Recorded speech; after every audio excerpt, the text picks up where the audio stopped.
Salam, saudara dan saudari, sidang jemaat yang saya hormati sekalian. Kita memuji Tuhan karena sepanjang hari ini dan sepanjang minggu ini di mana kita tinggal di rumah, semuanya dalam keadaan yang baik-baik. Inilah doa dan harapan saya untuk semua kita dalam doa saya setiap pagi.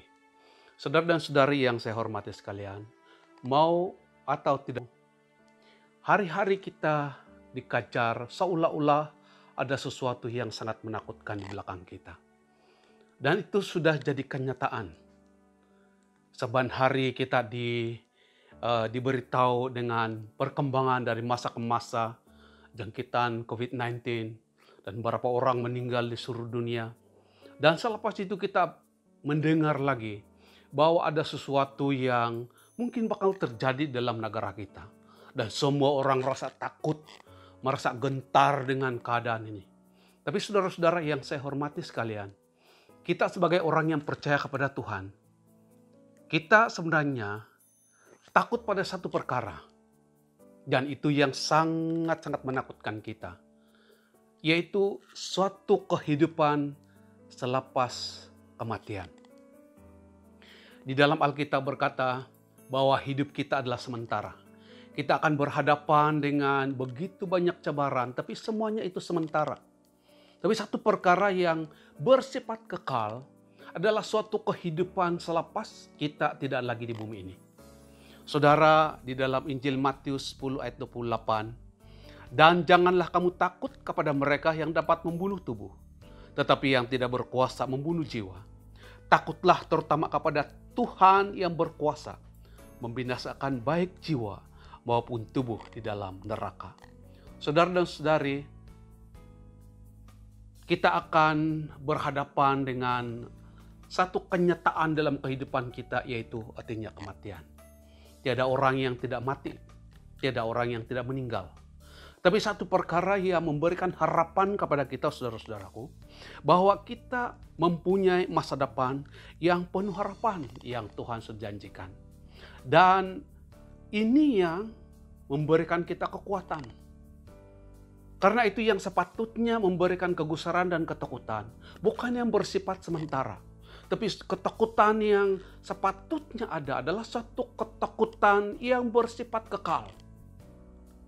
Saudara-saudara yang saya kasih dalam nama Tuhan, di dalam Alkitab jelas mengatakan bahwa kehidupan selepas kematian kita diperhadapkan dengan dua tempat yang pasti.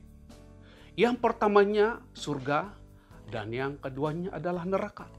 Bagi kita yang sudah percaya kepada Yesus pasti ada pengharapan dan ada sukacita dan damai sejahtera. Tapi bagi mereka yang tidak percaya kepada Tuhan, yang tidak beriman kepada Yesus Kristus, pasti saja sudah kita ketahui bahwa tujuan akhirnya adalah di dalam penghukuman Tuhan. Penghukuman Tuhan ini sangat-sangat luar biasa. Dalam Matius 22:13 katakan bahwa di situ adalah tempat retak dan keretak gigi. 2 Tesalonika 9 dikatakan bahwa di sana ada kebinasan untuk selama-lamanya.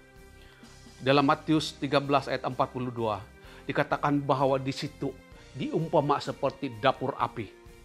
Dan dikatakan bahwa neraka atau kebinasan itu adalah suatu tempat di mana api yang tidak terpadamkan dan lautan api yang menyala-nyala oleh belerang, asap api yang menyiksa dan sampai naik sampai di atas selama-lamanya, siang dan malam tak akan henti-hentinya.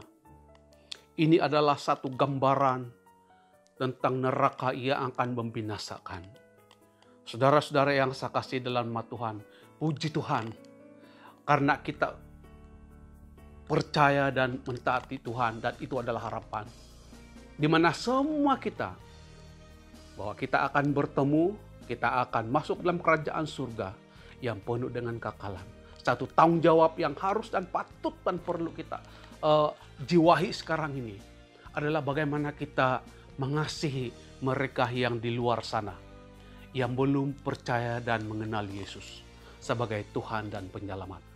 Dan juga satu hal yang betul-betul kita rindui, mari kita membawa mereka mengenal Tuhan, dan menerima Yesus sebagai Tuhan dan Penyelamat. Supaya pada akhirnya bukan hanya sekadar menderita di bumi ini. Kalau seandainya kita akan berhadapan dengan penderitaan, tapi jangan sampai penderitaan ini masuk di dalam kekekalan. Kita yang percaya kepada Tuhan, mari kita tetap percaya kepada Yesus sampai selama-lamanya. Jadilah saksi Kristus, beritakan berita baik ini kepada mereka yang belum mengenal Yesus sebagai Tuhan dan Penyelamat.